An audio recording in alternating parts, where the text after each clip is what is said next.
On vous invite aujourd'hui à assister à une autopsie. Lorsqu'un médecin veut comprendre pourquoi une personne est morte, il pratique une autopsie.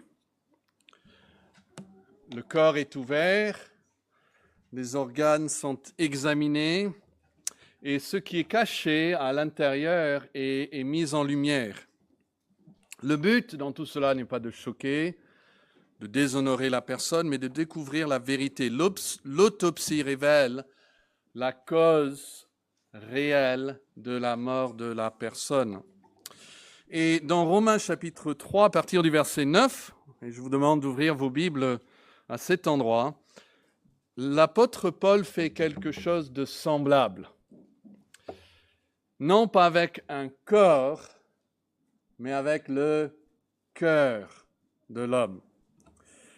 Il ouvre en quelque sorte le cœur de l'humanité et examine l'état. Et je dois vous dire que ce qu'il découvre n'est pas flatteur. Surtout parce que quand Paul parle ici, il ne parle pas simplement de quelques personnes particulièrement mauvaises. Il parle de nous tous, il parle de vous, mon ami, il parle de moi. Et il montre que le problème de l'humanité n'est pas vraiment un problème extérieur. La société ou un manque d'éducation ou les circonstances. C'est ce que nous dit le monde. Le monde va vous dire que le problème est à l'extérieur et que la solution est à l'intérieur, en vous. Vous cherchez en soi pour trouver la solution. Mais ce que l'Esprit va nous révéler est que le problème est enraciné dans le cœur humain. L'Évangile nous dit que le problème, en fait, est à l'intérieur et que la seule solution est à l'extérieur. Et c'est pour ça que j'ai intitulé ce message « L'autopsie d'un cœur rebelle ». Dieu va nous faire voir la réalité de notre condition spirituelle. Mais le diagnostic est nécessaire. Il est nécessaire. C'est pour ça que c'est dans la Bible. Parce qu'on ne cherche pas un remède que lorsqu'on comprend la gravité de la maladie. Et lorsque nous parlons du péché, nous pensons souvent aux fautes visibles, aux comportements scandaleux, aux dérives morales qui frappent les esprits, mais l'Écriture, elle va aller plus loin. Elle ne va pas seulement dénoncer ces actes, elle va nous donner un portrait complet, profond, universel du cœur humain. Et ce n'est pas une exagération. Vous allez lire ça, vous allez dire, mais il va un peu loin. Non, ce n'est pas un jugement juste pessimiste de l'humanité, quelqu'un qui est extrêmement déprimé. C'est le diagnostic lucide de Dieu lui-même sur notre cœur, nos paroles, il va parler de nos actions et même notre attitude envers lui. Alors regardez, Romains 3, verset 9. Quoi donc? Ou notre traduction dit, que faut-il donc conclure? Nous arrivons en fait à la conclusion que l'Esprit donne à cette première grande section de l'Évangile, qui va de chapitre 1, verset 18, jusqu'à chapitre 3, verset 20. Et il va tirer des conclusions de ces 3 premiers chapitres. Et il dit, notez-le, sommes-nous, il parle des Juifs ici, sommes-nous plus excellents, c'est-à-dire que les non-Juifs, parfois il les appelle les Grecs ou les païens. Et il donne tout de suite la réponse. Nullement, car nous avons déjà prouvé que tous, qu'ils soient juifs ou grecs, c'est-à-dire non-juifs, tous sont sous l'empire du péché. Verset 10, selon qu'il est écrit. Et maintenant, Paul va citer au moins 7 passages différents de l'Ancien Testament qui révèlent le cœur humain. Suivez-les, s'il vous plaît. Il n'y a point de juste, pas même un seul. Nul n'est intelligent, nul ne cherche Dieu. Tous sont égarés, tous sont pervertis. Il n'en est aucun qui fasse le bien, pas même un seul. Leur gosier est un sépulcre ouvert. Ils se servent de leur langue pour tromper. Ils ont sous leurs lèvres un venin d'aspic. Leur bouche est pleine de malédiction et d'amertume. Ils ont les pieds légers pour répandre le sang. La destruction et le malheur sont sur leur route. Ils ne connaissent pas le chemin de la paix. La crainte de Dieu n'est pas devant leurs yeux. Or, nous savons que tout ce que dit la loi, c'est-à-dire tout ce que dit l'Ancien Testament concernant l'homme et dont il vient d'en citer plusieurs passages, tout ce que dit la loi, elle le dit à ceux qui sont sous la loi, afin que toute bouche soit fermée et que tout le monde soit reconnu coupable devant Dieu. Et ceci étant le cas, voici la conclusion, verset 20, car personne ne sera justifié devant lui par les œuvres de la loi, personne, puisque c'est par la loi que vient la connaissance du péché. Voici les paroles véridiques de la parole de Dieu. En apportant cette première grande partie à sa conclusion, il y a deux grandes vérités que l'apôtre souligne concernant l'homme déchu. Je suggère même que vous les souligniez dans votre Bible, comme ça quand vous parlez avec quelqu'un, vous pouvez dire, voici la conclusion de ce que dit la parole de Dieu. Je les mets ici sur l'écran pour que vous puissiez les repérer. Le premier, c'est au verset 9, où il dit « Tous, juifs et grecs, sont sous l'empire du péché. » Ça, c'est la conclusion. Tous sont sous la domination du péché. Et puis la deuxième grande conclusion que l'Écriture nous donne ici, c'est que tout le monde sera donc reconnu coupable devant Dieu. Vous voyez, les deux conclusions importantes, tous sont sous la domination du péché et tous sont sous la condamnation de Dieu. Ça, c'est l'état de l'humanité tel que la Bible le décrit. Et aujourd'hui, nous allons prendre la première de ces conclusions.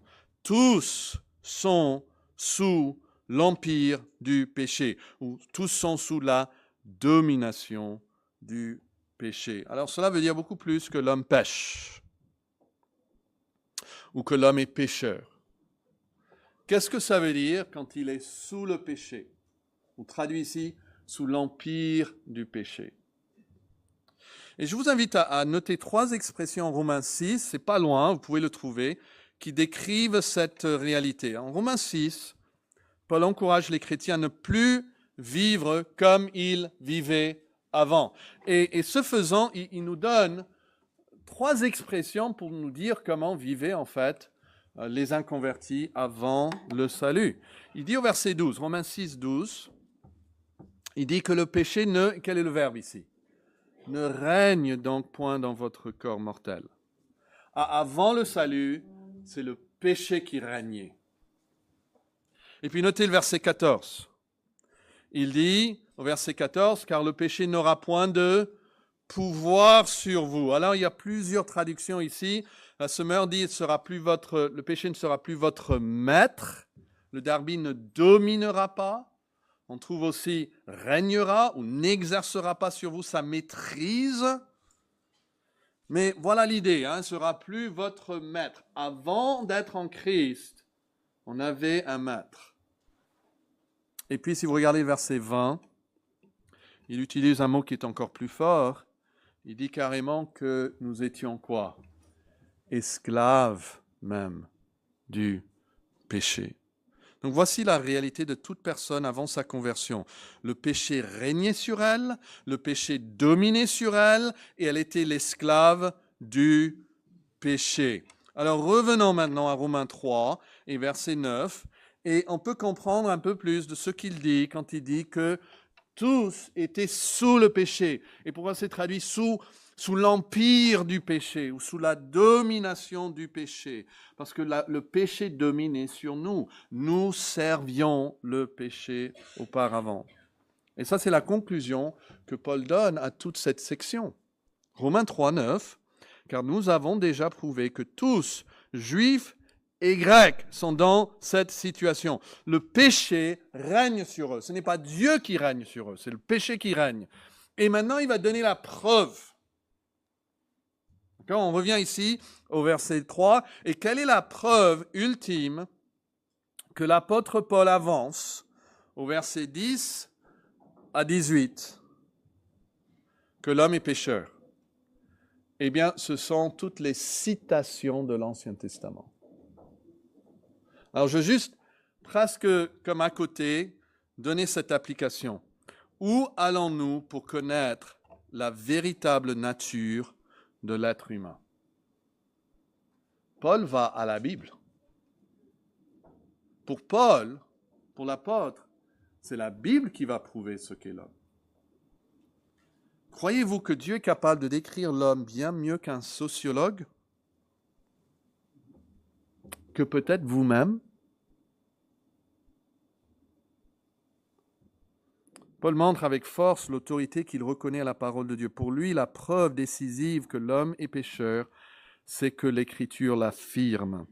Et donc, regardons ces versets. Ils constituent ce qu'on pourrait appeler un réquisitoire contre l'homme. Et c'est le plus fort, en fait, qu'on trouve dans toute la Bible. Et les citations ne sont pas placées par hasard. Je pense qu'il y a une progression.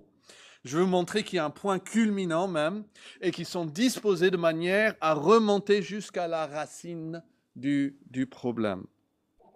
Alors remarquez d'abord comment ces versets se répartissent. Paul va procéder avec une précision remarquable. Il va commencer par ce que nous sommes, notre nature, et puis il va montrer par ce que nous disons, et puis par ce que nous faisons, et enfin ce que nous pensons même de Dieu. Il se sert de ce passage un peu comme un miroir pour qu'on puisse se voir nous-mêmes, nous voir nous-mêmes. Ce n'est pas pour nous écraser, mais c'est pour nous conduire après à la solution qui vient juste après, qui est l'évangile de Jésus-Christ. Alors, regardons donc ce qu'il dit concernant la nature de l'homme au verset 10, 11 et 12. Ce que l'homme est ici, son caractère si vous préférez. Et là, dans ces versets, Paul cite deux psaumes, le psaume 14 et 53, et il présente ce qu'on pourrait appeler le caractère et la conduite générale de l'humanité. Et il décrit la condition humaine avec 6 affirmations. Mais je vais vous les donner, elles sont importantes. La première se trouve au verset 10. C'est qu'il n'y a personne qui soit juste, et il ajoute, pas même un seul. Verset 10, selon qu'il est écrit, voici sa première citation de l'Ancien Testament, il n'y a point de juste, pas même un seul. Cela signifie qu'aucun de nous ne s'est conformé au standard de Dieu. Aucun de nous n'a rempli ses obligations vers Dieu. On n'est pas juste, c'est-à-dire Dieu nous a demandé de faire quelque chose et nous ne l'avons pas fait. Mais notez après ce qu'il dit au verset 11. Il dit qu'il n'y a personne qui comprenne cela. Il n'y a personne qui comprenne sa position devant Dieu. Parce que si quelqu'un dit, moi je suis juste, il dit au verset 11, en fait, non, nul n'est intelligent. On peut le traduire aussi, nul n'est capable de comprendre. Ce n'est pas qu'ils ne sont pas scientifiques, connaissent bien leur matière dans d'autres domaines. Mais dans ce domaine-là, de la nature de l'homme, personne ne comprend vraiment la réalité de la chose. Quiconque présente sa propre justice devant Dieu et pense que Dieu va le voir et va le justifier, il n'a pas compris. Il n'a pas compris. Et personne, naturellement, le texte nous dit, n'a une juste compréhension de Dieu, ni même de sa propre condition devant Dieu, ni même de la gravité de sa situation devant Dieu. On ne peut pas la voir tout simplement par nous-mêmes. L'homme, une autre manière de le dire, c'est que l'homme est spirituellement aveugle. Ou comme nous avons lu ce matin en 2 Corinthiens 3, il a quoi devant les yeux ? Il a un voile devant les yeux, même lorsqu'il lit la Bible. Il ne comprend pas. Alors pourquoi les gens ne comprennent-ils pas?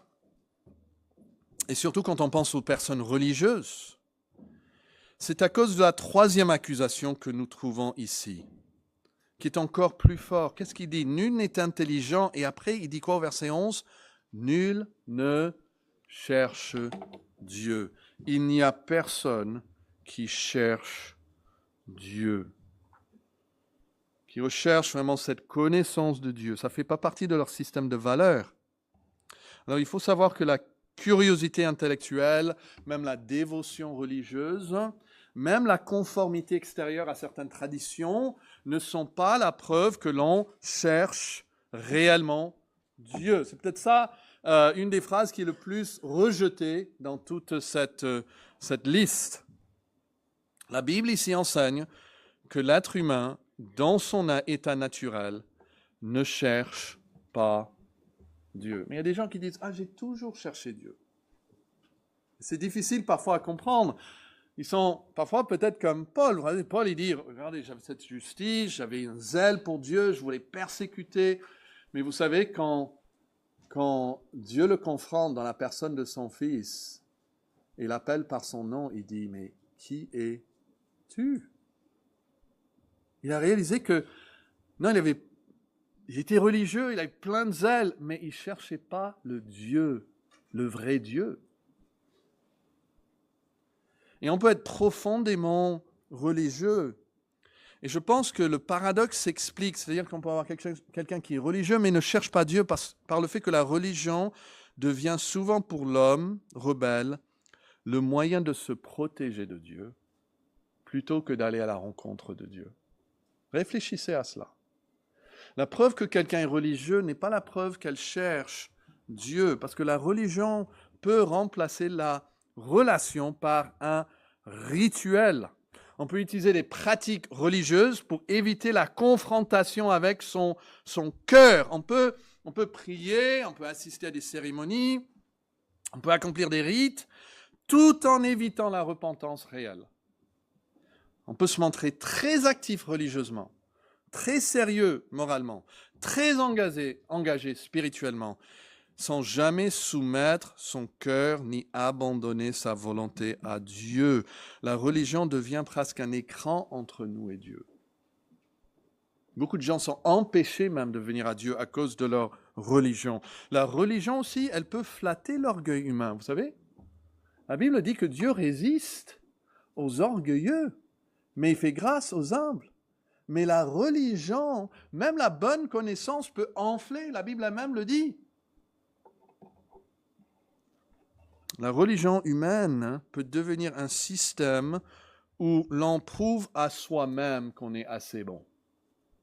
On veut tellement se sentir assez bon pour Dieu et on adapte donc des pratiques religieuses pour sentir bon à l'intérieur.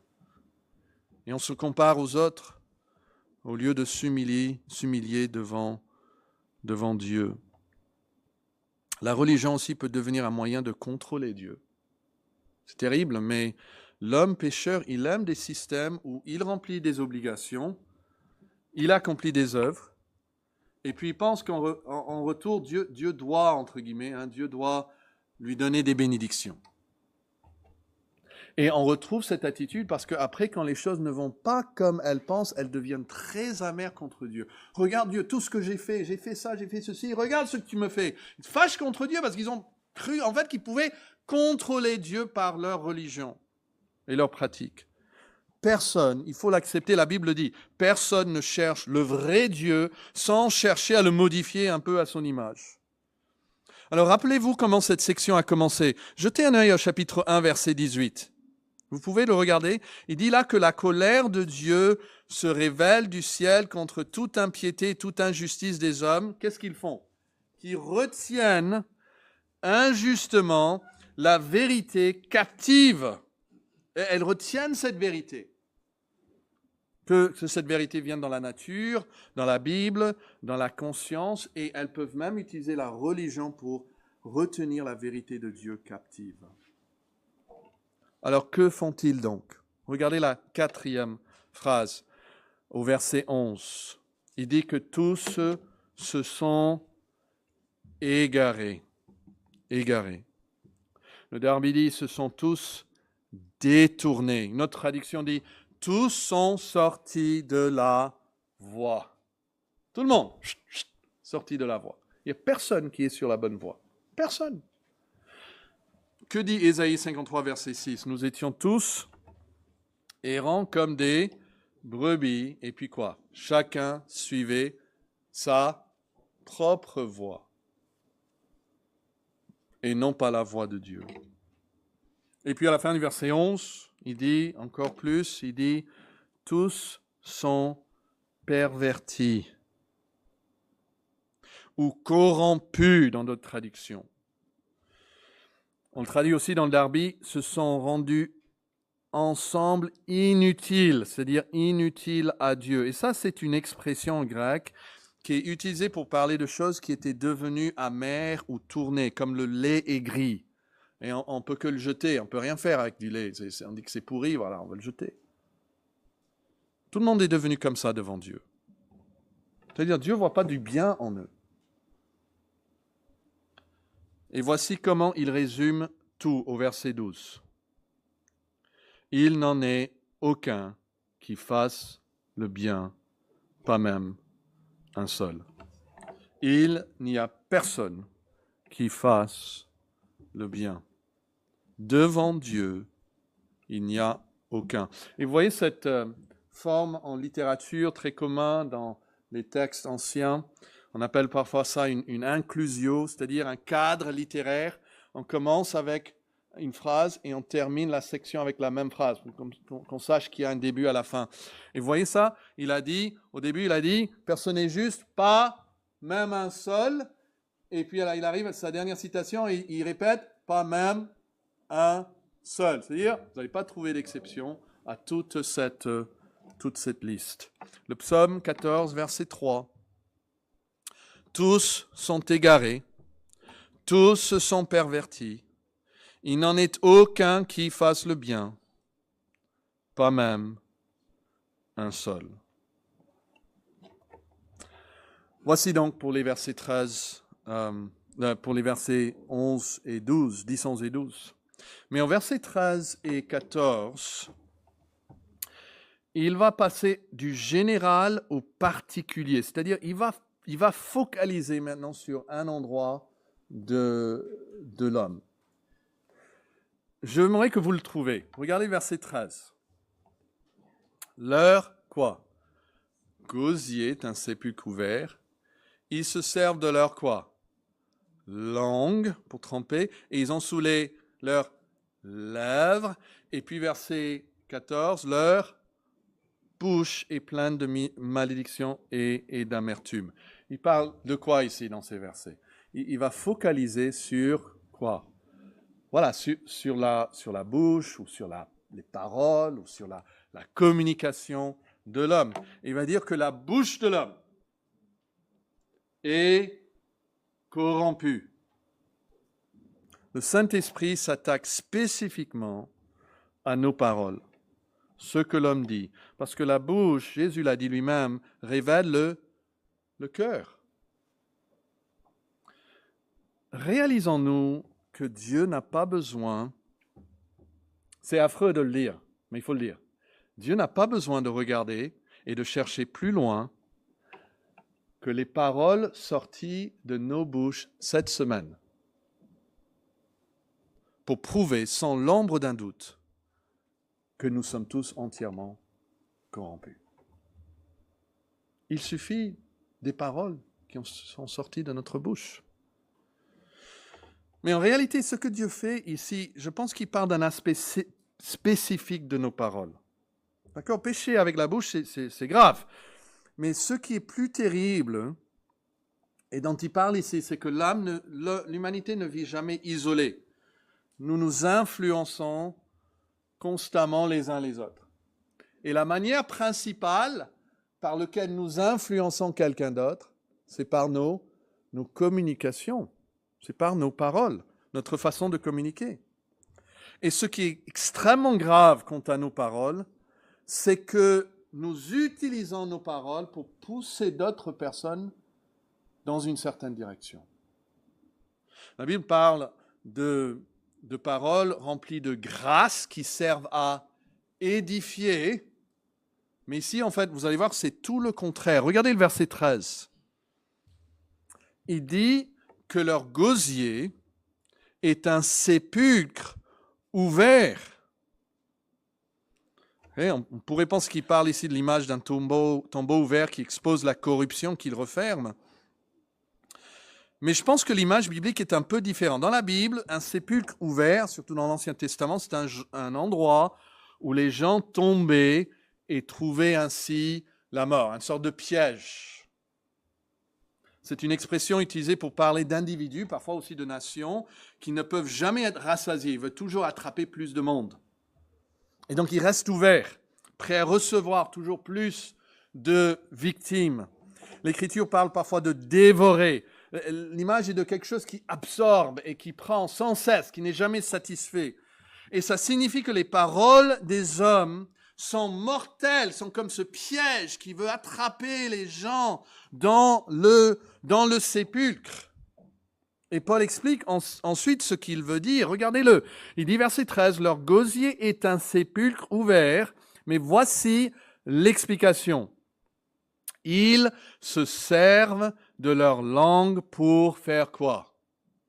Pour tromper. » Vous voyez ça?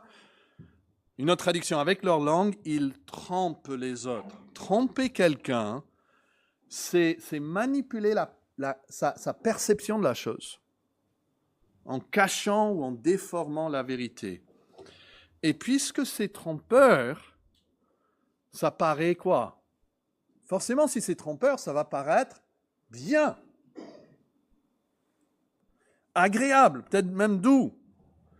Mais au même temps qu'ils trompent donc avec ces paroles doucereuses, regardez la suite du texte.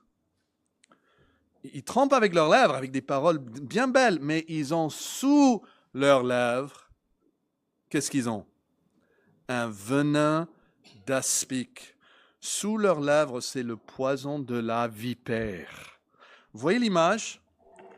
À cause de leur tromperie, à cause de la façon de parler, les gens tombent dans leur sépulcre ouvert, et là, ils sont frappés par ce venin d'une vipère. Les vipères, et l'aspic, c'est une vipère européenne, ils ont réellement du venin sous leurs lèvres. Donc, lorsque Paul dit « ils ont sous leurs lèvres un venin d'aspic », il utilise une image qui est anatomiquement correcte. Le venin des vipères est réellement stocké sous les lèvres. Je n'ai pas testé, j'ai lu ça. Hein. Et il y a des glandes spécialisées qui sont prêtes à libérer ce poison mortel. Et le poison, il arrive au crochet par ce qu'on appelle un canal à venin. Je pensais vous montrer des photos, mais il y a des gens qui tolèrent même pas des images. Donc je vous ai fait pitié. Et il passe justement sous les lèvres. Et donc les vipères et donc l'aspic sont connus après par leur rapidité de projeter leur tête. Il peut projeter 3 mètres dans une seconde. C'est-à-dire il peut frapper avant même que la victime puisse réagir. Et c'est comme ça qu'il peut injecter le venin.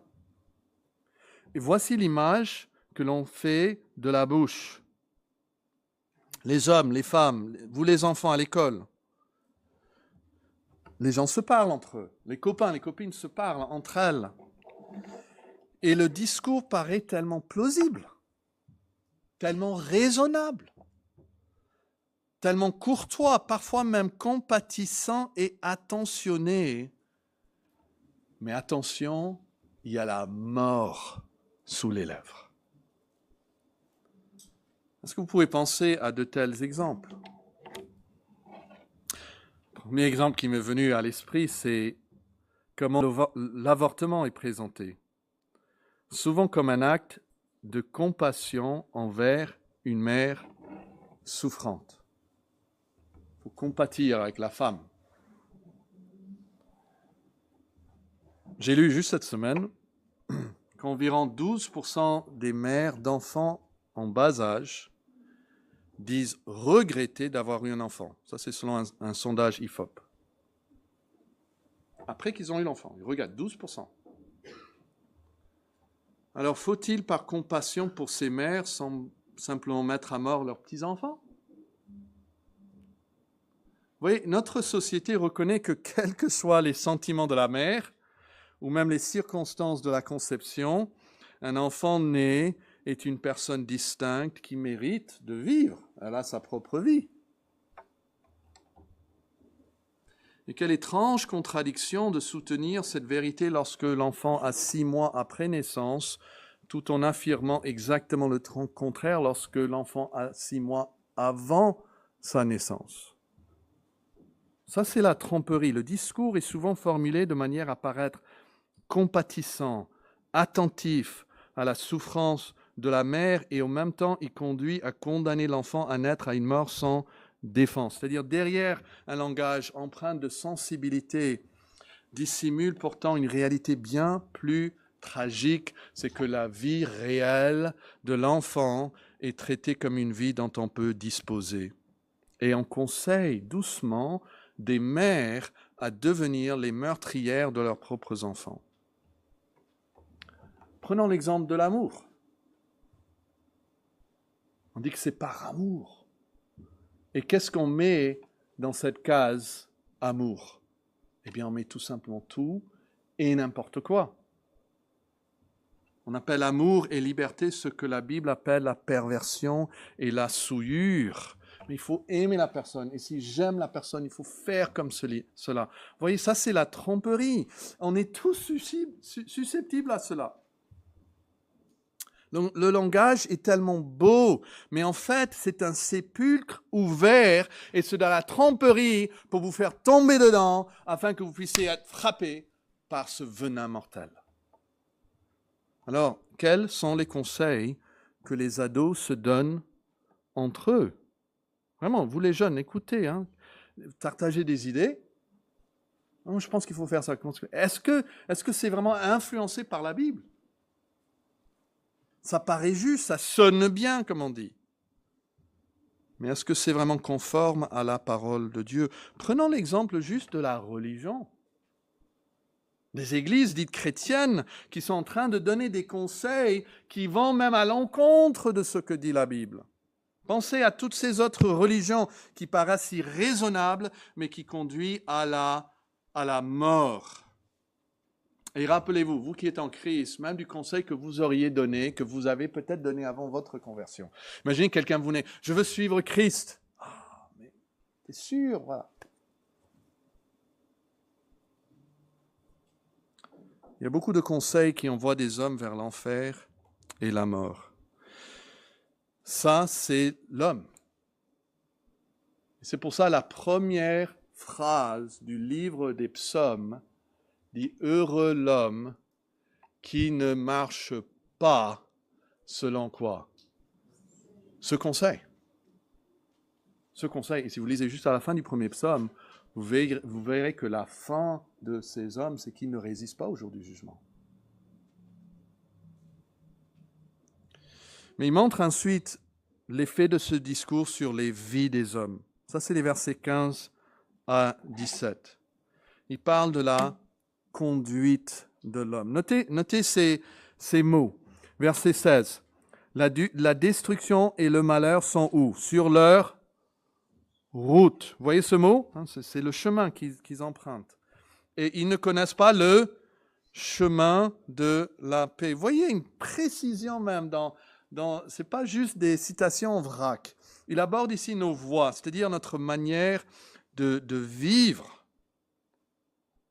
Ça parle de la philosophie de la vie qui dirige une personne dans une certaine direction, vers une certaine route ou un chemin, sa manière de vivre. C'est pour ça, pour revenir au psaume 1, heureux l'homme il parle des conseils des méchants. Il ne dit pas simplement qu'il n'écoute pas, mais qu'il ne marche pas selon le conseil des méchants. Parce que le conseil des méchants vous pousse à marcher dans une certaine direction. Et la grande majorité des hommes marchent selon ce conseil. Donc il ne parle pas ici du crime organisé, c'est une question ici de la manière dont les gens s'influencent mutuellement par leurs paroles au point d'engager dans un certain chemin qui mène au sang versé et à la mort. Le texte évoque ici la destruction et la misère qui suit ces chemins. Alors pensez aux philosophies qui ont influencé des millions, voire des milliards des personnes. Pensez aux implications pratiques qu'a eu dans l'histoire de l'Europe le marxisme, par exemple, ou le darwinisme. Les deux grandes puissances, Deuxième Guerre, Staline, Hitler, et on dit que Staline est motivé surtout par le marxisme et Hitler est motivé surtout par le darwinisme. Il pense que sa race, c'est la plus forte, qui vient directement de Darwin. Ce sont des voies qui mènent à la mort. Mais pensez à toutes ces philosophies, souvent religieuses, qui détournent les pas des gens loin de Dieu. C'est frappant comment les gens vont dire quelque chose comme si c'était vrai. Mais tu ne peux pas faire ça. Mais il faut profiter de la vie. Mais tu ne peux pas me dire de faire. Ils le disent comme si c'était l'évangile. Mais pour avancer, quel est le problème fondamental dans tout cela? Il est donné au verset 18. Vous pouvez le trouver?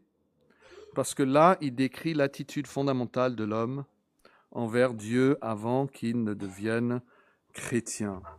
Il parle de l'attitude de l'homme envers Dieu. Il dit que son attitude même, au plus profond de lui, est corrompue. Paul termine ici avec la cause ultime, ce que l'homme pense de Dieu. Et c'est que quoi? Verset 18, c'est que la crainte de Dieu n'est pas là. La crainte de Dieu n'est pas devant leurs yeux. On marche avec certaines choses devant nous et d'autres choses, on les met derrière nous. Il ne faut pas les voir. Et la crainte de Dieu n'est pas là en marchant. Ce n'est pas les lunettes par lesquelles il voit le monde. Et ça, c'est la racine de tout, l'absence de crainte de Dieu. C'est cette rupture fondamentale qui explique les paroles, les actes, la vie entière. Ça, c'est la racine de la corruption humaine. L'homme vit comme si Dieu n'existait pas. L'insensé, dit le psaume 14, dit en son cœur, il n'y a pas de Dieu. Peut-être même il dit dans sa tête, mais dans son cœur, il vit comme s'il n'y a pas. Et quand Dieu disparaît du regard de l'homme, le péché envahit les pensées, les paroles, les actions, comme nous avons déjà vu. Et donc c'est la crainte de Dieu là qui est importante. C'est ça la phrase importante. Parce que ça, c'est probablement l'expression la plus englobante dans tout l'Ancien Testament pour décrire la véritable position de l'homme juste devant Dieu, la vraie piété, si vous voulez, la crainte de Dieu. Et on a parlé de ça dans le passé, mais la crainte de Dieu a au moins 3 éléments. D'abord, vous révérez la personne de Dieu, une certaine révérence envers Dieu. Vous respectez-le au-dessus de toute autre chose. Et à cause de cette révérence que vous avez pour sa personne, vous vous soumettez à sa parole. Une révérence pour sa personne et puis une soumission à sa parole. Si vous avez vraiment une admiration de quelqu'un, un respect de son autorité, et puis il vous dit de faire quelque chose, vous allez le faire. Mais il y a aussi cet élément vraiment d'une crainte de lui déplaire. Et ce désir de tout faire pour ne pas lui déplaire. Et la plus grande accusation de l'Écriture contre l'homme est que la raison pour laquelle il a suivi sa propre voie, la raison pour laquelle il ne craint même pas d'influencer d'autres personnes, d'aller vers l'impiété, c'est qu'il n'a aucune révérence pour Dieu, aucune crainte de déplaire à Dieu. Ça, c'est le plus grand péché. Vous dites, oh, je ne suis pas pécheur, j'ai fait des petits péchés. Si vous ne craignez pas Dieu, vous êtes un grand pécheur. Et c'est ça qui va mener à tous les autres péchés. C'est ça la racine de toute la chose. Et donc, pour terminer, quelle est la conclusion? La conclusion, et ce qu'on utilise souvent dans la théologie, c'est ce qu'on appelle la dépravation totale de l'homme. Il est déchu, il est corrompu totalement. Alors, quand on parle de la dépravation totale de l'homme, on ne veut pas dire que l'homme a fait tous les péchés possibles et qu'il ne fait jamais du bien, Mais on dit, c'est comme on parle parfois du cancer, on dit que ça s'est généralisé. C'est-à-dire le cancer était d'abord, je ne sais pas, dans un seul endroit, mais quand c'est généralisé, c'est partout dans tout le corps. On va le trouver partout. Ça ne veut pas dire que le corps n'est que cancer, non, il y a d'autres choses. Mais le cancer est quand même partout dans le corps. Et le péché, c'est comme ça. Le péché partout, dans nos paroles, dans nos actions, dans nos pensées, dans nos motivations, même dans nos désirs. On dit, moi je veux faire... Non, même notre désir, même notre volonté est corrompue. On ne veut même pas faire le bien. Et il existe essentiellement 3 conceptions aujourd'hui de la dépravation humaine. Il y en a ceux qui disent que l'homme est essentiellement bon. Il est bon.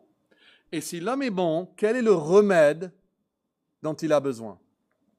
Vous allez l'entendre souvent. C'est l'éducation. Ça m'a frappé il y a quelques années lorsque notre président ici de France est parti en Israël. Il a fait un discours concernant la paix du Moyen-Orient. Vous savez ce qu'il a dit? Ce qui nous manque, c'est l'éducation. C'est la réponse qu'il donne. Mais il n'est pas seul. Que veut faire le gouvernement à chaque fois? Plus d'éducation.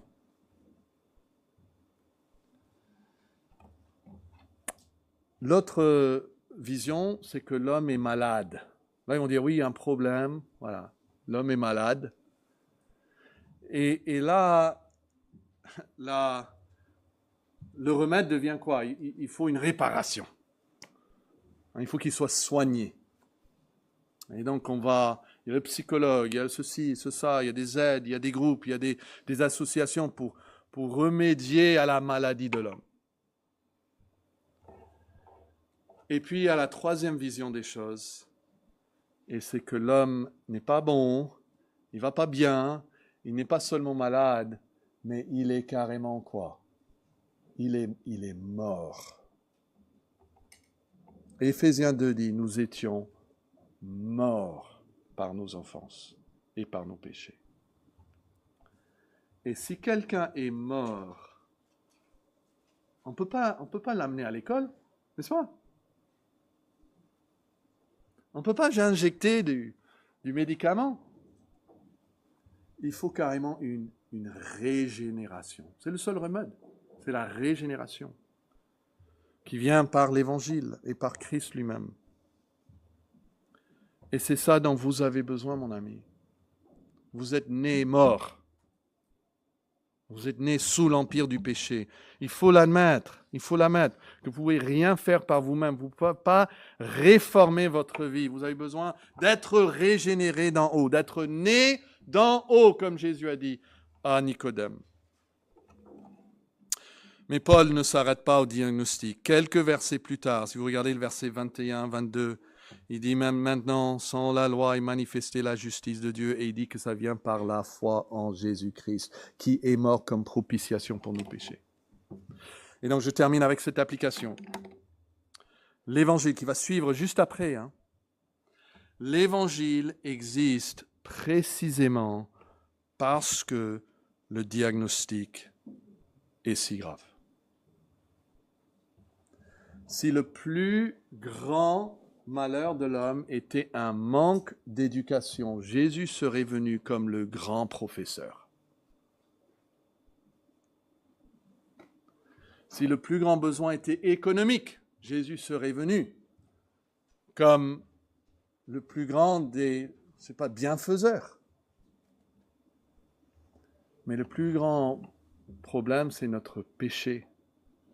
Et c'est pour ça qu'il est venu comme le sauveur. Jésus veut dire Yahvé sauve. Et l'ange l'a dit. On lui donne ce nom parce qu'il sauvera son peuple de quoi? Ses péchés. Et un chrétien, c'est quelqu'un qui admet tout cela. Je sais que vous qui êtes en Christ, vous n'êtes pas fâchés avec moi. Comment peux-tu dire tout ça de moi? Non, vous êtes d'accord avec moi. Et moi, c'est vrai pour moi aussi. Mais nous avons un sauveur qui peut nous sauver. Même le pire des pécheurs, il peut le sauver gratuitement par la grâce. Prions. Ô notre Père Céleste, nous te prions d'envoyer ton esprit dans chaque cœur pour nous aider à saisir et puis à accepter ce diagnostic que tu donnes de nos cœurs, la gravité de la chose, que nous ne cherchons jamais à la diminuer, que nous cherchons jamais à nous justifier nous-mêmes, sachant qu'en Christ, nous pouvons être justifiés grâce à la justice de Christ et pas la nôtre. Et sauve ceux qui sont perdus. Nous prions au nom du Sauveur. Amen.